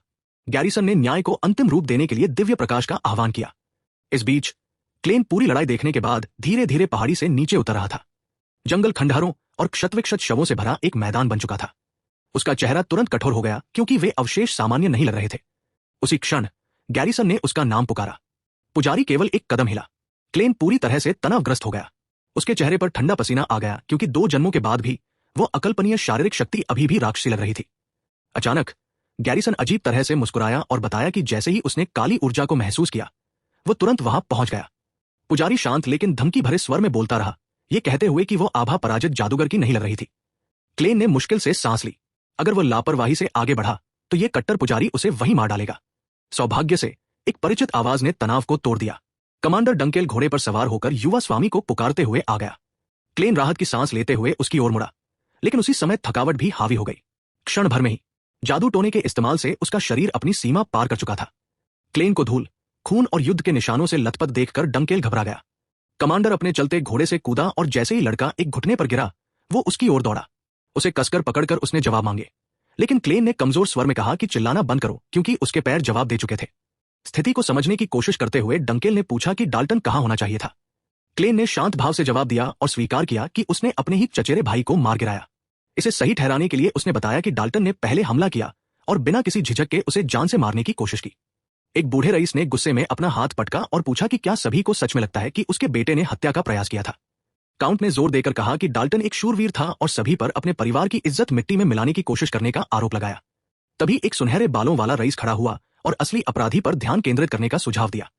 आधिकारिक दस्तावेज प्रस्तुत किए गए और उनसे पता चला कि क्लेन ने पूछताछ के दौरान अपना बयान कभी नहीं बदला। इससे भी बुरी बात यह थी कि रिकॉर्ड से पता चला कि लगभग 20 भाड़े के सैनिकों को एक ही दिन भेजा गया था। गिनती तुरंत उसका चेहरा पीला पड़ गया। मन ही मन उसने अपने मूर्ख अधीनस्थों को सबूत छोड़ने के लिए कोसा। फिर भी उसने विरोध करने की कोशिश की। उसने तर्क दिया कि क्लेन ने अपने जीवन में कभी तलवार नहीं उठाई थी और प्रशिक्षित योद्धाओं को हराना असंभव होना चाहिए था। रईस फुसफुसाने लगे क्योंकि बिना माना शक्ति वाले किसी व्यक्ति का इतने सारे दुश्मनों को हराना बेतुका लग रहा था। हमले की पूरी तरह विफलता का एहसास होने पर काउंट ने रणनीति बदल दी। उसने अचानक क्लेन से ही सवाल किया और बचपन की पुरानी अफवाहों का जिक्र किया। उसने अंधेरी शक्तियों की कहानियों के बारे में बात की और युवा स्वामी के किसी पुनर्जन्मित राक्षस होने के विचार का मजाक उड़ाया। इससे पहले कि वह आगे कुछ कह पाता, उसने मुख्य परिवार के लिए सम्मान की मांग की। क्रोधित काउंट अपना आपा खो बैठा। उसने क्लेन पर हत्यारों को काम पर रखने का आरोप लगाया। फिर हॉल में सन्नाटा छा गया। ऊपर से एक आवाज गूंजी। क्लेन धीरे धीरे सीढ़ियों से नीचे उतरते हुए बोला कि उसने बहुत बकवास सुन ली है। उसने शांत भाव से समझाया कि डाल्टन ने पहले हमला किया था और उसके बाद जो कुछ भी हुआ वो आत्मरक्षा थी। उसने एक रहस्यमय दुश्मन के प्रकट होने का भी खुलासा किया जिसने मृतकों को जीवित कर दिया था, जिससे गैरिसन को युद्ध में उतरना पड़ा। काउंट घबरा गया और उसने सीधे उसकी ओर इशारा किया। क्लेन केवल मुस्कुराया। फिर ठंडे भाव से उसने पूछा कि अगर उसके बारे में फैली अफवाहें सच निकली तो क्या होगा। बूढ़ा रईस जम गया। उसके चेहरे पर डर छा गया। क्लेन की आंखें और भी गहरी हो गई जब उसने घोषणा की कि वह राइनलैंड परिवार का पुनर्निर्माण अपने हाथों से करेगा और किसी को भी अपने रास्ते में नहीं आने देगा। तभी हॉल में दस्तक की आवाज गूंजी। एक सुनहरे बालों वाली महिला अंदर आई। उसके लंबे सुनहरे बाल लहरा रहे थे और उसकी उपस्थिति मात्र से ही कमरा शांत हो गया। क्लेन ने उसे तुरंत पहचान लिया क्योंकि उसने उसे तलवारबाजी के प्रदर्शन के दौरान देखा था। कुछ रईसों ने उसके पहनावे पर सवाल उठाए, लेकिन हेंकेल राइनलैंड ने शांत भाव से समझाया कि उसने व्यक्तिगत रूप से उसे अंदर आने की अनुमति दी है। ग्रैंड ड्यूक ने आगे बताया कि डाल्टन अपनी मृत्यु से पहले शूरवीरों के साथ काम कर चुका था, इसलिए उस महिला को बैठक में खड़े होने का पूरा अधिकार था। वो धीरे धीरे आगे बढ़ी। उसकी नजरें हर कोने पर घूमी और अंत में क्लेन पर आकर रुक गई। थोड़ी देर की चुप्पी के बाद उसने उससे निजी बातचीत करने का अनुरोध किया। सभी लोग असमंजस में पड़ गए। हेंकेल स्थिति को समझ गया और अनुमति दे दी। बस इतना कहा कि ज्यादा समय न ले। क्लेन पहले तो उसे ये सब कुछ परेशान करने वाला लगा, फिर उसके विचार बदल गए। इससे उसे मदद मिल सकती थी। उसके मन में 3 संभावनाएं उभरी, पुष्टि, संदेह या परीक्षा। हेंकेल को अलविदा कहने के बाद क्लेन उस रहस्यमयी कमांडर के पीछे चल पड़ा। उसके साथ चलते हुए उसने एक फैसला किया, अब वह अपने सामने आने वाली किसी भी चुनौती से नहीं भागेगा। जैसे ही दरवाजे उनके पीछे बंद हुए, क्लेन ने मन ही मन कसम खाई कि एक दिन हर शूरवीर उसका साथ देगा। ये महिला लेया रेनपोल वेवन थी, पॉल वेवन परिवार की सबसे बड़ी बेटी, जो रेनलैंड के साथ महाद्वीप की 3 महान रियासतों में से एक है। वह भाला चलाने की उस्ताद और ब्लू सेक्रेट स्पीयर नाइट्स की शूरवीर कमांडर है। पश्चिमी भूमि में एक बड़े राक्षस दमन अभियान के दौरान उसने एक बार अकेले ही राक्षसों के पूरे झुंड का सामना किया था। ऑर्क ने नागरिकों को घेर लिया था और हर जगह अराजकता फैली हुई थी। उस उपलब्धि ने उसे शूरवीरों के बीच एक जीवित किंवदंती बना दिया। गलियारे में वापस आकर लेया ने पीछे मुड़कर देखा और क्लेन से पूछा कि क्या वो हमेशा के लिए यही रहने की योजना बना रहा है। उसने जवाब दिया कि वो आ ही रहा है, लेकिन उसने तुरंत उसे कहा कि वह ज्यादा घुलमिल कर व्यवहार न करे, क्योंकि वे सचमुच रिश्तेदार नहीं थे। क्लेन को हेंकेल की कही बात याद आई। उनका रिश्ता सिर्फ शादी की वजह से था, उनके बीच खून का एक कतरा भी नहीं था। फिर लिया ने शांत भाव से स्वीकार किया कि उसने उसे निजी जिज्ञासावश बुलाया था। क्लेन के कुछ प्रतिक्रिया देने से पहले ही वह हिल गई। अगले ही पल उसने खुद को खिड़की से चिपका हुआ पाया, जबकि लिया ने उसके भागने का रास्ता रोक दिया था। उसने शांत भाव से पूछा कि क्या वो उसे छू सकती है। क्लेन पूरी तरह जम गया और सोचने लगा कि क्या ये अजीब स्थिति सच में हो रही है। शांत रहने की कोशिश करते हुए उसने पूछा कि उसका क्या मतलब है। लिया ने सवाल को अनसुना कर दिया और उसकी कलाई पकड़ ली। उसकी उंगलियां ध्यान से उसके हाथ की जांच कर रही थी, जबकि उसकी आंखें उस पर टिकी हुई थी। चिकनी त्वचा, कोई निशान नहीं, कोई खुरदरापन नहीं, तलवारबाज के लिए कुछ भी उपयुक्त नहीं। क्लेन तुरंत घबरा गया, क्योंकि वह अब सतह की जांच नहीं कर रही थी। उसकी उंगलियां फिर से हिली, नसें, मांसपेशियां, जोड़। फिर वह और करीब आई और अपने निष्कर्ष पर पहुंची। क्लेन ने कभी तलवार चलाने का प्रशिक्षण नहीं लिया था। उसकी आंखें सिकुड़ गई और उसने सवाल किया कि उसके जैसा कोई व्यक्ति 20 हथियारबंद आदमियों से कैसे बच गया और उन्हें हरा दिया। उसका जवाब सरल था, उसने किसी दूसरी शक्ति का इस्तेमाल किया था। क्लेन तुरंत उसे धक्का देकर पीछे हट गया। उसने पूछा कि क्या वह भी उस पर किसी बुरी शक्ति होने का आरोप लगाने की योजना बना रही है। लिया ने कोई प्रतिक्रिया नहीं दी, क्योंकि वह जवाब नहीं ढूंढ रही थी, वह प्रतिक्रिया चाहती थी। यह समझते हुए कि चुप्पी उसे और फंसा लेगी, क्लेन ने जोखिम उठाने का फैसला किया। उसने पूछा कि अगर वह सचमुच वह राक्षस होता तो क्या होता। लिया हंस पड़ी। उसने मुस्कुराते हुए उसकी ओर देखा और कहा कि उसके कद का कोई व्यक्ति कभी भी अंधकार का खूंखार स्वामी नहीं हो सकता। क्लेन अवाक खड़ा रहा। महाद्वीप का पूर्व अंधकार स्वामी अभी अभी छोटा पड़ गया था। उसने ये भी पूछा कि क्या उसने कुछ गलत कहा, लेकिन लिया ने शांति से इसे दोहराने की पेशकश की। क्लेन ने हार मान ली। उसके घावों में पहले से ही काफी दर्द था। लिया बालकनी की ओर चली गई और बाहर देखा। थोड़ी देर की चुप्पी के बाद उसने धीरे से कहा कि असली आर्कोन इस तरह का अपमान कभी स्वीकार नहीं करेगा। भव्य हॉल के अंदर पहरेदारों ने युवा स्वामी और कमांडर लिया की वापसी की घोषणा की। क्लेन अपनी जगह पर लौट आया और चुपचाप खुद से कुछ स्वीकार किया। 7 साल तक वह दुनिया से छिपा हुआ, भुला हुआ दूसरा बेटा बनकर रहा था। अब काउंट ने खुलेआम नफरत भरी निगाहों से उसे घूरा। क्लेन पहले ही समझ गया, किसी का भी उस पर विश्वास करने का इरादा नहीं था। उसी क्षण हेंकेल राइनलैंड ने पूछा कि बाहर हुई उनकी बातचीत के दौरान क्या हुआ था। क्लेन ने बिना बोले ही जवाब दे दिया। वह आगे बढ़ा, तलवार निकाली और उसे न्यायाधिकरण के फर्श पर जोर से मारा। उसकी गूंज पूरे हॉल में सुनाई दी और हर रईस जम गया। हेंकेल भी हैरान रह गया। काउंट सहज रूप से पीछे हट गया। क्लेन ने उसका नाम पुकारा और घोषणा की कि वह स्वयं सच्चाई साबित करेगा। उसने बूढ़े आदमी को बहाने बनाना बंद करने का आदेश दिया ताकि वे सब कुछ ठीक से सुलझा सके। फिर चुनौती आई, युद्ध द्वारा परीक्षण। हॉल में तुरंत कानाफूसी शुरू हो गई। काउंट उसे ऐसे घूर रहा था मानो क्लेन पागल हो गया हो। यह प्राचीन उत्तरी परंपरा केवल तभी इस्तेमाल की जाती थी जब विवाद गतिरोध पर पहुंच जाते थे। कोई प्रतिबंध नहीं, कोई बहाना नहीं, विजेता ही सच्चाई का फैसला करता था। क्लेन फिर आगे बढ़ा और डाल्टन द्वारा छोड़े गए सबूतों के बावजूद काउंट पर उसे फंसाने का आरोप लगाया। उसने सबको अपनी मां के अपमान की याद दिलाई और जवाब मांगा, क्योंकि सबका धैर्य पहले ही टूट चुका था। रईस उत्तेजित होकर फुसफुसाने लगे। फिर हेंकेल ने हस्तक्षेप किया। ग्रैंड ड्यूक ने घोषणा की कि वह स्वयं द्वंद्व युद्ध की निगरानी करेंगे। अब तक जुटाए गए सभी सबूत युद्ध समाप्त होने तक निलंबित रहेंगे। पहले तो काउंट उलझन में दिखे, लेकिन जल्द ही उनके चेहरे पर राहत के भाव आ गए। सबूतों के अभाव में स्थिति फिर से उनके पक्ष में हो गई। बूढ़े रईस ने मुस्कुराते हुए सबको याद दिलाया कि क्लेन के पास कोई शक्ति नहीं है। उन्होंने गर्व से घोषणा की कि उनका एक सबसे शक्तिशाली योद्धा उनका प्रतिनिधित्व करेगा, और युवा लॉर्ड को खुलेआम धमकी दी। क्लेन केवल मुस्कुराए। व्यंग्यपूर्वक उन्होंने बूढ़े व्यक्ति से कहा कि वह बोलना बंद कर दे, क्योंकि पराजित पक्ष कभी भी उसका नहीं होगा। इस अपमान ने काउंट को क्रोधित कर दिया। उन्होंने तुरंत स्वीकार कर लिया और घोषणा की कि द्वंद्व युद्ध 4 दिनों में होगा। यह अब केवल बदला नहीं था, यह एक संदेश था। वो हर गद्दार को नष्ट कर देंगे और राइनलैंड परिवार की महिमा को अपने हाथों से पुनर्स्थापित करेंगे। न्यायाधिकरण समाप्त होने के तुरंत बाद डेलन राइनलैंड ने क्लेन को पूर्ण अविश्वास से देखा। उन्होंने पूछा कि क्या उनके भाई ने युद्ध द्वारा परीक्षण स्वीकार करके अपना दिमाग पूरी तरह खो दिया है। उसने चेतावनी दी कि यह द्वंद्व युद्ध आसानी से मृत्यु में समाप्त हो सकता है, लेकिन क्लेन ने केवल झुंझलाहट में आ भरी और स्वीकार किया कि वो पहले ही मैंने वो चेतावनी अनगिनत बार सुनी थी। क्लेन ने शांत भाव से समझाया कि हेंकेल राइनलैंड ने पहले ही सब कुछ मंजूर कर दिया है। शांत होने के बजाय डेलन और भी ज्यादा परेशान हो गया। उस प्रतिभाशाली तलवारबाज ने तुरंत मुख्य परिवार के प्रतिनिधि के रूप में अपने भाई की जगह लड़ने की पेशकश की। क्लेन ने बिना किसी हिचकिचाहट के प्रस्ताव को अस्वीकार कर दिया। उसने डेलन को याद दिलाया कि राइनलैंड परिवार अभी भी उत्तर पर 2 लोगों की वजह से शासन कर रहा है, ग्रैंड ड्यूक और उसके सामने खड़ा प्रतिभाशाली उत्तराधिकारी। क्लेन ने समझाया कि परिवार के असली प्रतिभाशाली व्यक्ति को ऐसे युद्ध में दाव पर लगाना व्यर्थ है। अगर डेलन द्वंद्व युद्ध में उतरता है और कुछ भी गड़बड़ होती है तो गद्दारों को भावी उत्तराधिकारी को हटाने का एक सही कानूनी बहाना मिल जाएगा। गंभीर भाव से क्लेन ने स्वीकार किया कि वह अपने भाई की निराशा को समझता है, लेकिन यह लड़ाई उसे खुद ही संभालनी होगी। हाथ बांधकर बैठे हुए उसने घोषणा की कि उसका पीछे हटने का कोई इरादा नहीं है। डेलन अचानक चुप हो गया। उसके विचार कई साल पहले के अतीत में चले गए। स्मृति उस पालने की ओर मुड़ गई जहां नवजात शिशु गर्म रोशनी में शांति से सो रहा था। उस नन्हे बच्चे को देखकर एक समय डेलन को लगा कि वो पहली बार किसी देवदूत को देख रहा है। सुनहरे बालों वाले योद्धा ने स्वीकार किया कि उसे इस बात की परवाह नहीं थी कि वे केवल सौतेले भाई थे। उसने क्लेन के लौटने का 7 लंबे वर्षों तक इंतजार किया था। अचानक उसने क्लेन का कॉलर पकड़ लिया। उसके चेहरे पर स्पष्ट भाव थे। क्लेन चुप रहा। फिर उसने देखा पूर्व डार्क लॉर्ड पूरी तरह से भ्रमित हो गया। वह चुपचाप सोचने लगा कि डेलन अचानक क्यों रो रहा है। बातचीत जारी रहने से पहले राइनलैंड के एक गार्ड ने न्यायाधिकरण के दरवाजे खोले और युवा लॉर्ड को बुलाया। सैनिक ने बीच में टोकने के लिए क्षमा मांगी और नई जानकारी दी। काउंट कॉर्नवेल ने द्वंद्व युद्ध के लिए अपना प्रतिनिधि चुन लिया था। डेलन तुरंत आगे बढ़ा और प्रतिद्वंद्वी का नाम पूछा। जवाब तुरंत आया, रोंडेल। गार्ड का चेहरा गंभीर हो गया जब उसने बताया कि रोंडेल एक पूर्व शूरवीर था जिसे बहुत पहले बहिष्कृत कर दिया गया था। अनगिनत क्रूर लड़ाइयों के कारण उसका नाम कुख्यात रहा। उस व्यक्ति ने पूरे उत्तर में एक खौफनाक प्रतिष्ठा अर्जित की थी। दृश्य एक सुनसान सराय की ओर मुड़ गया।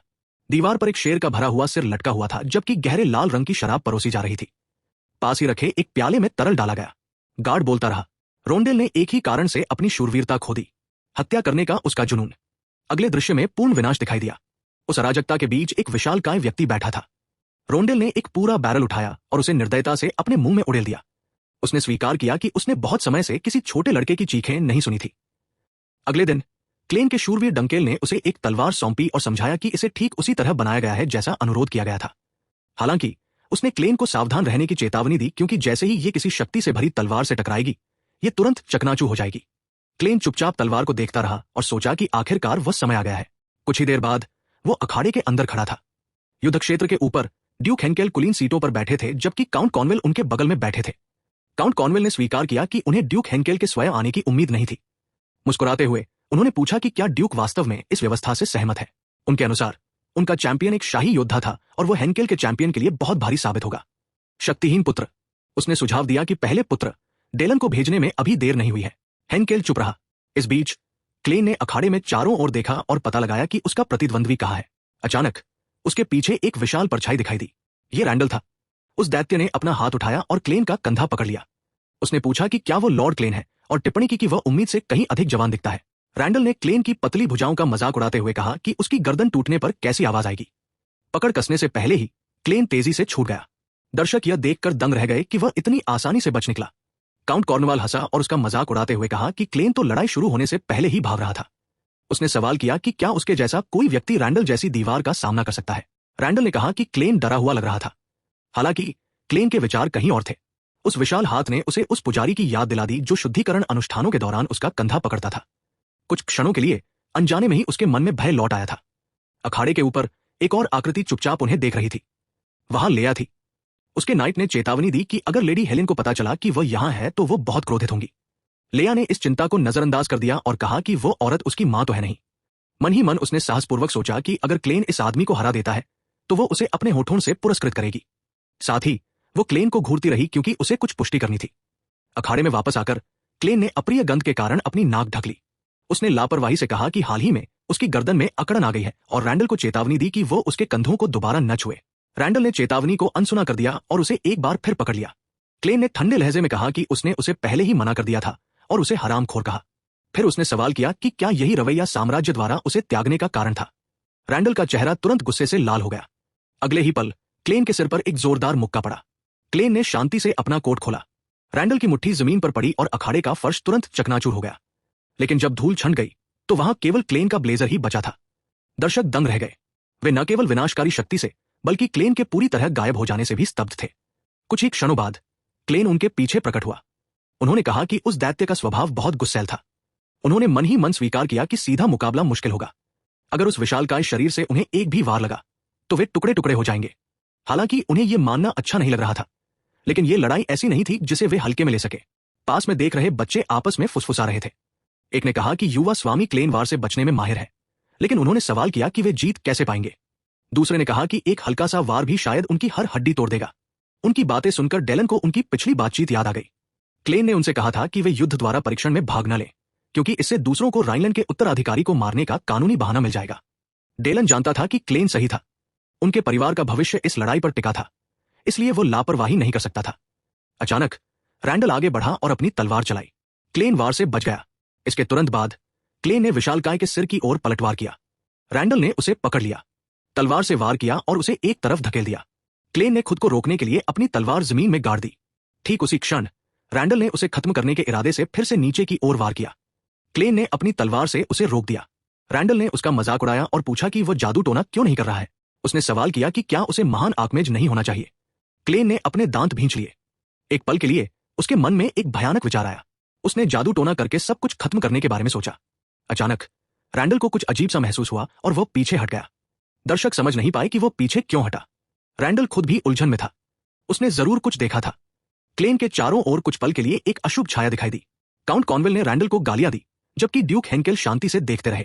क्लेन मुस्कुराया और सबको आश्वस्त किया कि वह जादू टोना नहीं करेगा। उसने घोषणा की कि वह राइनलैंड का है। उसने खुद को समझाया कि यह अखाड़ा केवल तलवार के बल पर अपनी योग्यता साबित करने के लिए है, इसलिए वह जादू टोने पर भरोसा नहीं कर सकता। उन्हें अपनी ताकत से खुद को साबित करना था। भीड़ अचानक लॉर्ड क्लेन के लिए जयकारे लगाने लगी। मंत्रोच्चार की आवाज तेज होते देख काउंट कॉनवेल स्तब्ध रह गए। रैंडल के लिए इसे स्वीकार करना कठिन था। उन्होंने खुद को यकीन दिलाया कि वो परछाई महज उनकी कल्पना थी। आखिरकार वो खुद को शक्ति, सहन शक्ति और अनुभव में श्रेष्ठ मानते थे। उनके शरीर में माना ऊर्जा का प्रवाह उमड़ रहा था। उन्होंने खुद को याद दिलाया कि क्लेन के पास माना ऊर्जा बिल्कुल नहीं है। सच्ची तलवारबाजी का मतलब है माना, मांसपेशियों, सांस और रक्त प्रवाह को उनकी सीमाओं से परे धकेलना। पूरी ताकत से रैंडल आगे बढ़े। उनकी तलवार अत्यधिक माना ऊर्जा के साथ नीचे आई। क्लेन बच गए। अपनी जादुई शक्तियों के बचे खुचे अंशों का उपयोग करते हुए क्लेन रैंडल की हर हरकत, हर तकनीक और यहां तक कि उनके शरीर के भीतर माना के प्रवाह को भी स्पष्ट रूप से महसूस कर सकते थे। रैंडल ने बार बार हमला किया, फिर भी क्लेन ने हर वार को बखूबी टाल दिया। उस विशालकाय के भीतर हताशा बढ़ती गई। एक दहाड़ के साथ उन्होंने अपनी तलवार जमीन पर पटक दी। अखाड़ा फट गया और चारों ओर धूल जम गई। जब धुआं छटा तो क्लेन एक बार फिर गायब हो गए। ऐसा लग रहा था मानो उन्होंने तलवार की हर चाल पहले ही पढ़ ली हो। फिर अचानक क्लेन उसके पीछे प्रकट हुआ। उसने शांत भाव से कहा कि इतने बड़े शरीर में पीठ पूरी तरह से खुली रहती है। अगले ही पल भर में उसकी तलवार रैंडल की पीठ में जा घुसी। दर्शक सदमे से जम गए। यह तकनीक बिल्कुल वैसी थी जैसी डेलन ने डाल्टन के साथ द्वंद्व युद्ध के दौरान इस्तेमाल की थी। रैंडल दर्द से चीख उठा। उसे कुछ समझ नहीं आ रहा था। क्लेन के पास कोई माना शक्ति नहीं थी, फिर भी उसने वार कर दिया। लिया के नाइट ने पूछा कि क्या उसने वो हमला देखा था। लिया चुप रही। उसकी निगाहें पूरी तरह क्लेन पर टिकी थी और अब अपना वादा पूरा करने का समय आ गया था। कुछ समय पहले राइनलैंड परिवार के महल में ड्यूक हेंकेल ने स्वीकार किया कि सामान्य परिस्थितियों में वो खुद बीच में आ जाते, लेकिन वह जानते थे कि वो व्यक्तिगत भावनाओं के आधार पर कार्य नहीं कर सकते। अगर वह द्वंद्व युद्ध में उतरते तो राइनलैंड परिवार की प्रतिष्ठा और भी गिर जाती। असली समस्या यह थी कि उनका प्रतिद्वंद्वी एक इंपीरियल नाइट था और क्लेन के पास सीधे युद्ध में जीतने का कोई मौका नहीं था। डंकेल ने पूछा कि द्वंद्व युद्ध की अनुमति दी ही क्यों गई थी। हेंकेल ने समझाया कि क्लेन अपनी दिवंगत माता के सम्मान की रक्षा के लिए आगे आया था। आर्चोन के रूप में झूठे आरोप में बदनाम होने और मठ के अंदर कैद होने के बावजूद उस लड़के ने सब कुछ अकेले ही सहन किया था। हेंकेल ने स्वीकार किया कि वह उस समय उसे बचाने में असफल रहा था, इसलिए अंततः अब उसे रोकने का उसे कोई अधिकार नहीं था। डंकेल ने उसे आश्वस्त किया और कहा कि युवा स्वामी क्लेन कभी भी ऐसी लड़ाई में नहीं उतरते जिसे वे जीत न सके। वर्तमान में लौटकर ड्यूक हेंकेल अखाड़े को देख रहे थे और क्लेन द्वारा राइनलैंड परिवार की गुप्त तकनीक का प्रयोग करते ही स्तब्ध रह गए। राइनलैंड के उत्तरी तलवार परिवार ने कठोर बर्फीली भूमि में न्यूनतम माना ऊर्जा का उपयोग करके जीवित रहने का प्रयास किया था। उनकी तलवारबाजी सहन शक्ति और दक्षता पर केंद्रित थी। दूसरी ओर शाही तलवारबाजी विशुद्ध प्रभुत्व पर आधारित थी। यह एक ही बार में विस्फोटक रूप से माना ऊर्जा छोड़कर विरोधियों को पराजित कर देती थी। संयम अलग था। यह न्यूनतम माना ऊर्जा का उपयोग करके आक्रमण के अवसर तलाशने पर केंद्रित था। यही राइनलैंड तलवारबाजी का वास्तविक सार था। क्लेन ने आगे बताया कि यह वह सर्वोच्च शैली है जो न्यूनतम माना ऊर्जा से अधिकतम दक्षता प्राप्त करती है। यही कारण था कि उसके जैसे बिना माना ऊर्जा वाले व्यक्ति भी इस पारिवारिक तकनीक का उपयोग कर सकते थे। उन्होंने स्वीकार किया कि इसमें अत्यधिक बल की कमी थी, लेकिन ये रैंडल जैसे विशालकाय व्यक्ति को गिराने के लिए पर्याप्त से अधिक था। रैंडल उसने दांत पीस लिए।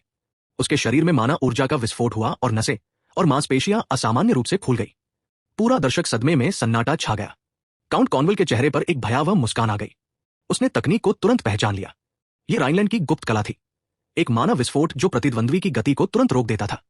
रैंडल चिल्लाया कि वह विजेता होगा और अपनी पूरी ताकत से आगे बढ़ा। डेलन ने अपने छोटे भाई को पुकारा।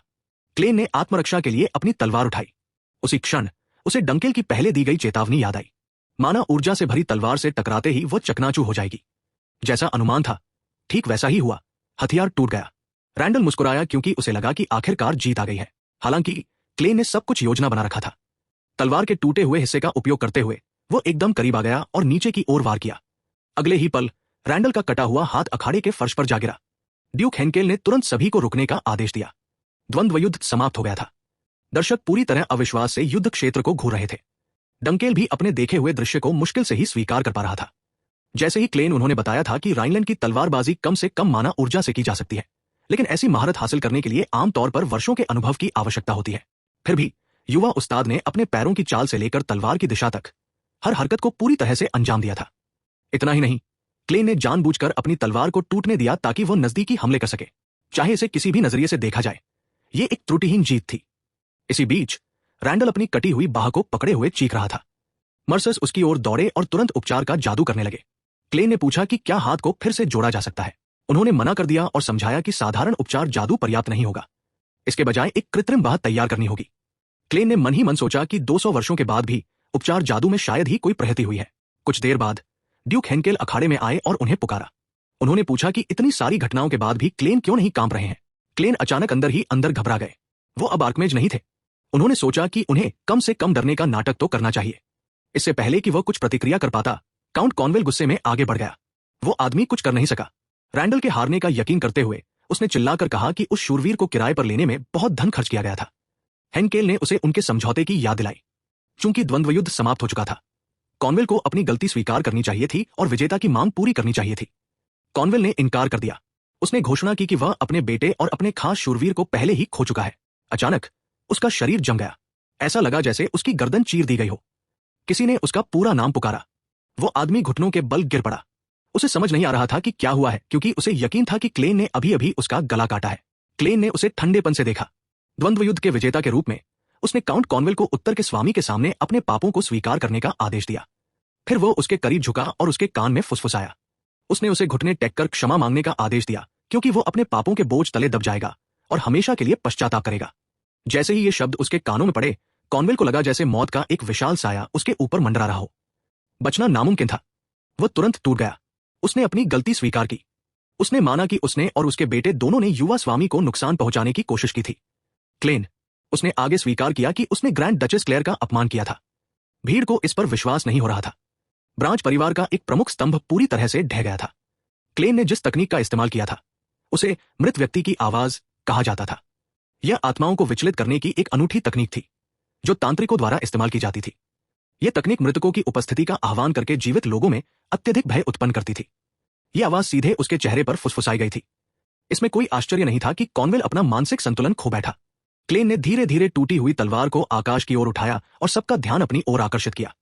उसने स्वयं को युद्ध द्वारा परीक्षण का चुनौतीदाता और उसका सही विजेता घोषित किया। उसने घोषणा की कि वो ग्रैंड डचेस क्लेयर लेडल्स का पुत्र और उत्तर के सबसे शक्तिशाली योद्धा ड्यूक हेंकेल राइनलैंड का दूसरा पुत्र है। उपस्थित सभी लोगों के सामने उसने अंततः अपना नाम बताया। वो क्लेन राइनलैंड था। फिर दृश्य एक चर्च की ओर मुड़ा।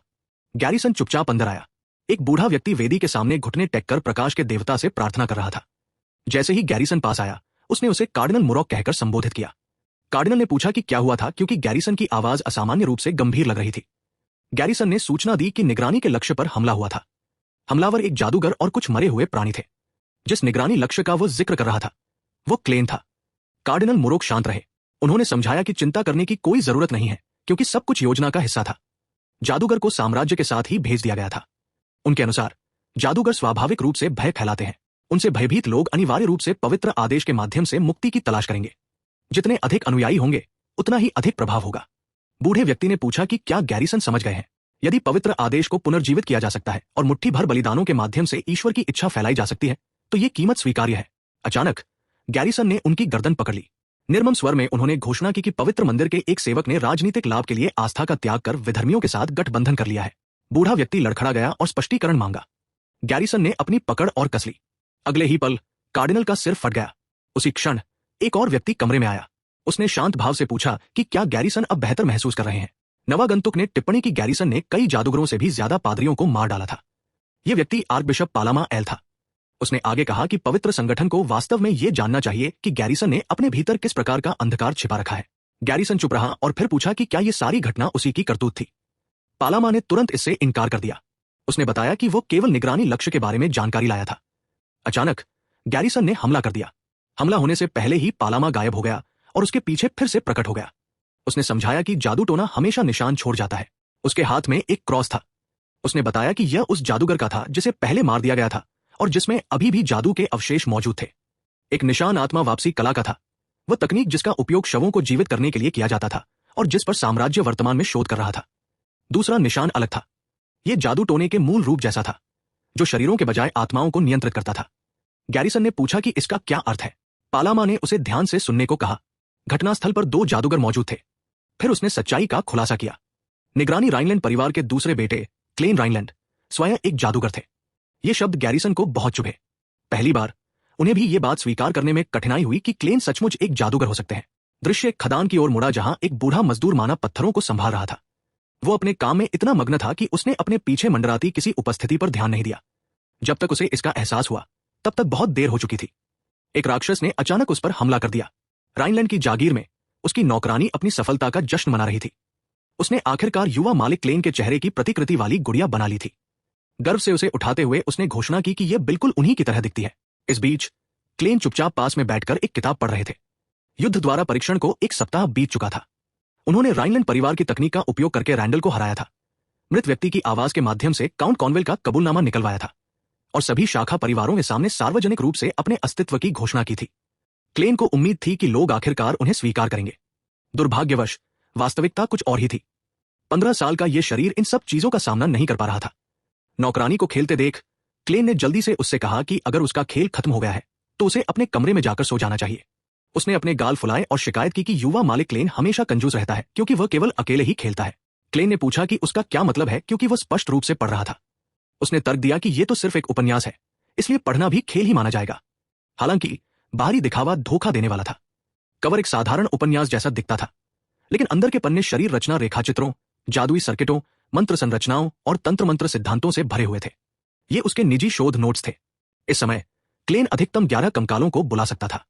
उसका नियंत्रण स्थिर था, लेकिन लंबे समय तक चलने वाले युद्ध के लिए यह संख्या अभी भी बहुत कम थी और अधिक शोध आवश्यक था। सबसे बड़ी समस्या गैरिसन थी। वह पुजारी किसी भी तंत्र मंत्र करने वाले के अस्तित्व की छोटी से छोटी संभावना को भी खत्म करने के लिए पूरी तरह तैयार दिख रहा था।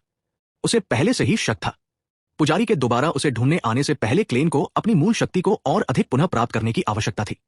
अगले दृश्य में ड्यूक हेंकेल को एक रिपोर्ट प्राप्त करते हुए दिखाया गया। खदानों के पास कुछ देखे जाने की खबरें थी। प्रत्यक्षदर्शियों का दावा था कि मरे हुए जीव प्रकट हो रहे थे। क्लेन ने तुरंत जाने की पेशकश की।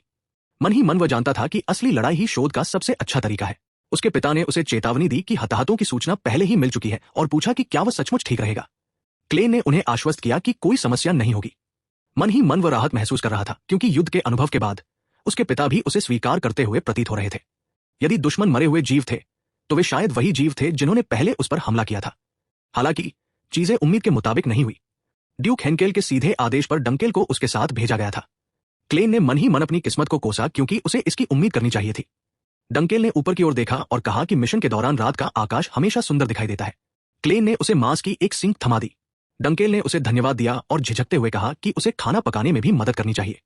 क्लेन ने तुरंत मना कर दिया और उसे याद दिलाया कि पिछली बार जब उसने खाना पकाया था तो मांस कोयला बन गया था।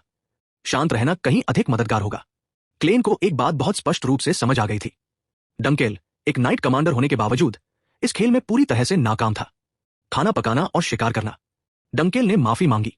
क्लेन ने बस इतना कहा कि वह खाता रहे क्योंकि और मांस तैयार किया जाएगा। अपने पिछले जीवन में उसने 10 साल से अधिक समय कुलीन शूरवीर आदेशों से भागते हुए बिताया था। मांस भूनना उसके मुकाबले कुछ भी नहीं था। डंकेल चुपचाप देखता रहा, फिर बोला। उसने माना कि क्लेन अपने हमउम्र लोगों से अलग था। उसने युद्ध परीक्षा के दौरान अपनी तलवारबाजी की प्रतिभा और अपने साहस को छिपा लिया था। कभी कभी उसे आश्चर्य होता था कि क्या क्लेन सचमुच आर्चमांड का पुनर्जन्म है। क्लेन ने तुरंत उसे चेतावनी दी कि वह पुजारी के सामने कभी भी ये शब्द न कहे। डंकेल तुरंत मान गया। फिर उसने आर्चमांड को एक राक्षस कहा जिसने लाखों उत्तरवासियों को मरे हुओं में बदल दिया था। हवा अचानक बदल गई। एक अजीब सा दबाव हवा में दौड़ गया। क्लेन चुप हो गया। उसने ठंडे लहजे में डंकेल को आदेश दिया कि वो उस विषय का जिक्र फिर कभी न करे। डंकेल समझ नहीं पा रहा था कि क्या हुआ है। इससे पहले कि वह और कुछ पूछता, दोनों को पास में हलचल महसूस हुई। एक गांव पर हमला हो रहा था। निवासी मरे हुओं से भाग रहे थे। इससे पहले कि कोई जीव हमला कर पाता, डंकेल प्रकट हुआ और पलक झपकते ही उसे काट डाला। उसने फोन क्लेन के लिए। क्लेन शांत भाव से युद्ध क्षेत्र में आगे बढ़ा और एक एक करके राक्षसों को मार गिराया। फिर उसने डंकेल को ग्रामीणों को बचाने पर ध्यान केंद्रित करने का आदेश दिया। कुछ ही क्षणों में सभी मरे हुए प्राणी नष्ट हो गए। ग्रामीणों ने उनका धन्यवाद किया और उनकी पहचान पूछी। डंकेल ने क्लेन का परिचय राइनलैंड परिवार के दूसरे युवा स्वामी के रूप में कराया। डंकेल जानकारी जुटाने लगा। तभी क्लेन दूसरी ओर मुड़ गया। क्लेन को स्पष्ट रूप से लगा कि ये प्राणी पुनर्जीवन जादू से बनाए गए थे। शवों को पुनर्जीवित करके नियंत्रित किया गया था। जैसा कि अनुमान था, जंगल पर हुए हमले में भी यही तकनीक इस्तेमाल की गई थी। एक ग्रामीण ने बताया कि यह घटना 2 महीने पहले शुरू हुई थी, जब काउंट के परिवार ने खदान तक पहुंच प्रतिबंधित कर दी थी। उसी दौरान लोग गायब होने लगे थे। जब उसने बताया कि ये मरे हुए प्राणी कभी खुद ग्रामीण ही थे, तो क्लेन स्तब्ध रह गया। अचानक एक आदमी ने क्लेन को दोनों कंधों से पकड़ लिया और पूछा कि क्या वह सचमुच राइनलैंड परिवार से है। डंकेल तुरंत आगे बढ़ा और उसे शांत होने का आदेश दिया। वह आदमी रोने लगा। उसने चिल्लाकर कहा कि ग्रामीणों ने पूरे 2 महीने तक मदद की गुहार लगाई थी। कोई जवाब न मिलने पर अब केवल 2 लोग ही पहुंचे थे। फिर उसने उस शव की ओर इशारा किया जिसे क्लेन ने नष्ट कर दिया था। वह मृत आत्मा उसका पिता था। बूढ़ा आदमी खदान के अंदर अथक परिश्रम के अलावा कुछ नहीं करता था। रोते हुए उसने पूछा कि उन्हें यह सब क्यों सहना पड़ रहा है, और उसने राइनलैंड परिवार को इसके लिए दोषी ठहराया। क्लेन का चेहरा तुरंत बदल गया। उसने ठंडे लहजे में उस आदमी को चुप रहने का आदेश दिया। उसने पूछा कि क्या इसमें सचमुच उसकी कोई गलती है। ग्रामीण जम गया। क्लेन ने आगे कहा कि उसने उनके प्रियजनों को मृत आत्मा में नहीं बदला था। अगर क्रोध को किसी लक्ष्य की आवश्यकता है तो उसे असली अपराधी पर निर्देशित किया जाना चाहिए। डंकेल ने स्थिति को संभालने की पेशकश की, लेकिन क्लेन ने उसे अनदेखा कर दिया। उसके हाथ के चारों ओर माना शक्ति एकत्रित हो गई। तांत्रिक शक्ति बाहर की ओर फैल गई। प्रत्येक मृत शरीर के भीतर की आत्माएं गतिमान होने लगी। क्लेन ने उन्हें धीरे से निर्देशित किया। तुरंत ही सभी आत्माएं आकाश में उठ गई। वे एक अजीब भाषा में बोलने लगी। ध्यान से सुनने के बाद क्लेन अंततः सब कुछ समझ गया। एक ग्रामीण ने इस घटना को तुरंत पहचान लिया। यह आत्मा का प्रतिध्वनित होना था, एक प्राचीन तकनीक जिसका उपयोग 200 साल पहले उत्तरी प्लेग के दौरान मृतकों को मुक्त करने के लिए किया गया था। अचानक वह युवक, उसने अपने पिता की आत्मा को उनके बीच देखा। बूढ़ा व्यक्ति शांति से मुस्कुराया और फिर दूसरों के साथ आकाश में विलीन हो गया। कुछ समय बाद क्लेन और डंकेल खदान की ओर चल पड़े। काफी देर तक चुप रहने के बाद डंकेल ने आखिरकार पूछा कि आत्माओं ने क्या कहा था। क्लेन कुछ देर रुका। उसने बताया कि आत्माओं ने आगे बढ़ने में मदद करने के लिए उसे धन्यवाद दिया था। उन्होंने उससे बदला लेने की भीख भी मांगी थी। डंकेल को यकीन नहीं हुआ। उसका मन उनकी पिछली बातचीत की ओर लौट गया, जब उसने सोचा था कि क्या क्लेन ही आर्चोन आंद्रबोन है, और क्लेन ने उसे फिर कभी इस बारे में बात न करने का आदेश दिया था। अचानक डंकेल ने अपनी तलवार म्यान से निकाली। तलवार की धार सीधे क्लेन की गर्दन पर आ गई। गंभीर भाव से उसने उसकी असली पहचान जानने की मांग की।